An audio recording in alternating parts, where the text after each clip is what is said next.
મારે ઘેર હમણાં મહેમાન આવ્યા દ્વારકા, અધિક મહિનો હતો ને, આખી બસ આવી, 20 મહેમાન આવ્યા. હવે જમવાનું તો કેવું પડે ને. મેં કહ્યું ચાલો મહેમાન ઘેરે જમવા. મહેમાનો કે ઘેરે આવશું પણ અમે જમશું નહીં. મેં કીધું કાં? મને કે 15 મિનિટમાં મારી બસ ઉપડવાની છે. મેં મારા પત્નીને કીધું મહેમાનો જમવાની ના પાડે છે, એમના માટે કંઈક ઠંડુ બનાવી નાખો. મેં કીધું જ્યુસ બનાવો, જ્યુસ.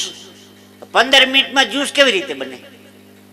મેં કીધું બજારમાંથી તૈયાર જ્યુસ લાવી દઉં. મને કે ના હો, ઘરમાં જ્યુસ બનાવવાનું છે. મેં કીધું મગજમારી ઘરમાં 15 મિનિટમાં 20 ગ્લાસ જ્યુસ ન બને. મને કે બધું થઈ જાય. મહેમાનને હારે ઘડી ગપ્પા મારો ને, 15 મિનિટ ગપ્પા માર્યા ને વાતું ખરીદતા તો રહોડામાંથી 20 ગ્લાસ જ્યુસના ભરાઈને આવ્યા આખા ભાઈ ભાઈ. બધા મહેમાનો જ્યુસ પીધા, રાજી થયા, નીકળી ગયા. પછી હું રહોડામાં ગયો.